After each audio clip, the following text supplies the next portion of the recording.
So how did we get here?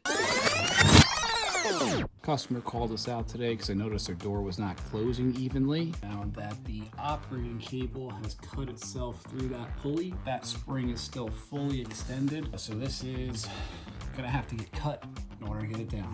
And it's important to have safety cables inside your extension springs.